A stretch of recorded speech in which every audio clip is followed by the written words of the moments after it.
Welcome students, welcome you arts academy class 12th political science chapter शक्ति के नए केंद्र। आज की क्लास में हम अपना पुराना टॉपिक स्टार्ट कर रहे हैं बच्चों। और प्रीवियस क्लास में हमने चीन की अर्थव्यवस्था के बारे में हमने बात की, और इसके साथ साथ हमने ये भी बात की कि जो चीन है, चाइना जो है, वो कैसे एक आर्थिक शक्ति या सत्ता का कैसे एक वैकल्पिक केंद्र के रूप में सामने आया। और इसके साथ साथ प्रीवियस क्लास में हमने इसके परिचय के बारे में भी पढ़ा था। और परिचय में पढ़ना हमने क्या क्या पढ़ा था? परिचय में हमने पढ़ा था कि कैसे हम चीन को एक आर्थिक शक्ति कह रहे हैं, और इसके साथ साथ हमने ये भी इसमें कहा कि कैसे 2040 तक वह दुनिया की सबसे बड़ी अर्थ व्यवस्था बन जाएगा, या सबसे बड़ा एक आर्थिक शक्ति कैसे बन के निकल के सामने आएगा, और कैसे वो अमेरिका को पीछे छोड़ देगा। और आज की क्लास में हम अपना वही पुराना टॉपिक स्टार्ट करते हैं इसी में कि चीनी अर्थव्यवस्था का उत्थान। उत्थान मतलब, और स्टार्टिंग कह सकते हैं, उदय कह सकते हैं, कि चीन की एक्चुअल में कहानी जो हमें पढ़नी है वो कहाँ से शुरू हुई। और इसके साथ साथ जो ये पिक्चर में आपको ये व्यक्ति दिख रहे हैं, ये कौन है, और नीचे ये पिक्चर क्या दिखाती है, ये एक तरफ साम्यवाद को दिखाती है और इसके साथ साथ पूंजीवाद को दिखाती है। तो चलिए स्टार्ट करते हैं कि चीन की अर्थव्यवस्था की मेन जो हमें स्टार्टिंग पढ़नी है वो पढ़नी है 1949 से। एक्चुअल में 1949 में हुआ क्या था, इसके ऊपर बात कर लेते हैं। तो कहता है 1949 में जो माओ थे, माओ कौन थे? ये व्यक्ति थे जो आपको इस पिक्चर में देख रहे हैं। ये कौन थे? माओ। माओ के नेतृत्व में चीन में क्या हुआ? साम्यवादी क्रांति आई। साम्यवादी क्रांति आप ध्यान से समझ सकते हैं कि जैसे ही दूसरा विश्व युद्ध खत्म हुआ 1945 के बाद, 1939 से लेकर 1945 तक चला दूसरा विश्व युद्ध। फिर हुआ क्या? हुआ ये कि उसके बाद एक शीत युद्ध चल गया था, जो मुख्य रूप से किसके बीच में चला? साम्यवाद और इसके साथ पूंजीवाद के बीच में चला। अब हुआ क्या, जब ये साम्यवाद और पूंजीवाद के बीच में हुआ तो पूरा विश्व दो भागों में बंटता चला जा रहा था। और सेम यही तो चीन जो है वो क्या है? रशिया के नीचे है। यहाँ पे अगर आप देख सकते हैं तो इस मैप में आपको इजीली समझ में आएगा कि यहाँ पर ये तो रशिया है, फिर उसके नीचे यहाँ पे चाइना। तो सेम इसमें क्या कहता है? इसमें ये कहता है कि जब 1949 में माओ के नेतृत्व में चीन की क्या हुई? साम्यवादी क्रांति आई। मतलब कि जब रसिया के अंदर, रूस के अंदर जब साम्यवाद है तो उसके आस पड़ोस में भी साम्यवाद रहेगा। तो सेम यही हुआ 1949 में माओ के नेतृत्व में। इन व्यक्ति ने, इन्होंने क्या किया था? लीड किया था एक क्रांति को, एक क्रांति चलाई। और वो क्रांति कैसी थी? साम्यवादी थी। और आपको पता है कि साम्यवादी में ज़्यादा से ज़्यादा चीज़ें किसके हाथों में होती है? सरकार के हाथों में। और पूंजीवाद में ज़्यादा से ज़्यादा चीज़ों का क्या किया जाता है? निजीकरण किया जाता है। निजी व्यक्ति या फिर प्राइवेटाइजेशन हम जिसको हम कह सकते हैं, वो किया जाता है।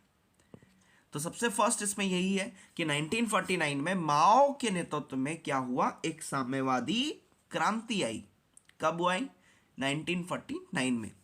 इसके बाद अगला क्या कहता है? अगला कहता है चीन के अंदर जनवादी गणराज्य की क्या की गई? स्थापना की गई। तो इसके बाद जब जैसे ही 1949 में क्या हुआ? माओ के नेतृत्व में चीन के अंदर क्या हुआ? साम्यवादी या समाजवादी क्रांति आई। और इसके बाद चीन जो है वो क्या बन गया? एक जनवादी गणराज्य की स्थापना हुई। मतलब उसके बाद हमने चीन को क्या किया? एक मेन गणराज्य की स्थापना की या उसको बनाया। उसके बाद क्या हुआ? गण, आपको इसमें पता ही है, गण मतलब होता है लोग। लोगों के द्वारा जो राज्य बनाए जाए, या फिर जिसमें लोगों के हित के ऊपर या लोगों के लिए अधिकार दिए जाए, लोग अपनी मर्जी से लोगों को चुन सकें, इस तरह के राज्य की स्थापना की गई, या फिर में चीन की स्थापना की। इसके बाद अगला थर्ड पॉइंट देखिए। थर्ड पॉइंट इसमें क्या कहता है? थर्ड पॉइंट ये कहता है कि समाजवादी अर्थव्यवस्था को अपनाया। बिल्कुल सही बात है कि जब अब आस पड़ोस में इस टाइम पर पूरा विश्व दो भागों में बट रहा था, तो चीन ने भी किसको सपोर्ट किया? साम्यवाद को सपोर्ट किया, और या समाजवाद को सपोर्ट किया, और अर्थव्यवस्था को।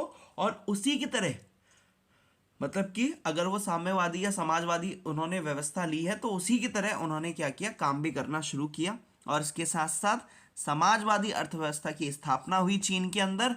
और चीन ने क्या किया, अपने राजनीतिक अलगाव की नीति को अपनाया। मतलब राजनीतिक अलगाव मतलब कि पॉलिटिकली उसने अपने आप को एकांतवास में रखा चीन ने। और पूंजीवादी राज्यों से बिल्कुल ही संबंध क्या कर लिए, इसने तोड़ लिए। मतलब कि पूरे अगर हम बात करें तो इसके बाद क्या हुआ, जो चीन के अंदर जो साम्यवादी क्रांति आई थी उसके बाद यही हुआ कि चीन ने क्या किया, चीन ने अपने आप को राजनीतिक अलग रखा, राजनीतिक रूप से अलगाववाद की नीति को पालन किया। और इसके साथ साथ इन्होंने क्या किया, अलगाववाद की नीति को मतलब पालन किया। अलगाववाद मतलब अपने को अलग रखना। और इसके साथ साथ पूंजीवादी राज्यों से, मतलब पूंजीवादी जो देश थे उस टाइम पे, कैपिटलिस्ट या कैपिटलिज्म जो लोग देश सपोर्ट कर रहे थे, जो पूंजीवाद को सपोर्ट कर रहे थे, उन देशों से अपने आप को चीन ने क्या किया, अलग रखा। उनसे बिल्कुल ही संबंध उसने तोड़ लिए।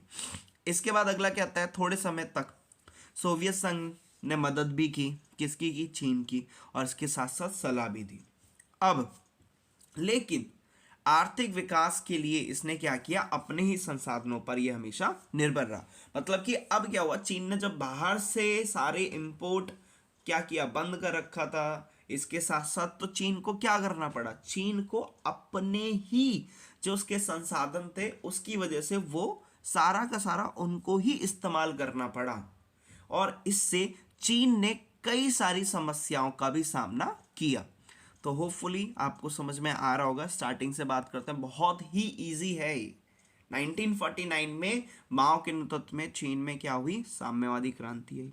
दूसरा पॉइंट क्या कहता है कि इसके बाद क्या किया, चीन को एक जनवादी गणराज्य की स्थापना कराई गई।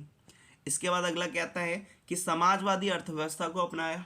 और इसके साथ साथ अगला क्या किया, राजनीतिक अलगाववाद की नीति, मतलब कि अलगाव राजनीतिक रूप से, पॉलिटिकली रूप से इसने क्या किया, उस लोगों से या फिर मेन देशों से दूरी बनानी शुरू की। और पूरी तरह से पूंजीवादी जो राज्य थे उनसे बिल्कुल ही संबंध तोड़ दिया। इसके बाद अगला क्या कहता है, थोड़े समय तक, कुछ टाइम तक क्या किया, रशिया ने, सोवियत ने क्या किया, मदद की और इसके साथ सलाह भी दी। उसके बाद लास्ट पॉइंट में क्या कहता है, लेकिन जो ये आर्थिक विकास हुआ, जो चीन ने आर्थिक विकास किया, वो कैसे किया, कोई ना कोई रीजन तो होगा। तो आर्थिक विकास के लिए चीन पूर्ण रूप से, अगर हम कह सकते हैं मोस्टली, किस पर निर्भर था, सिर्फ और सिर्फ अपने ही संसाधनों पर निर्भर था। और चीन ने उनका इस्तेमाल भी बहुत ज़्यादा बड़े पैमाने पर किया। होपफुली आपको समझ में आया होगा। Thank you.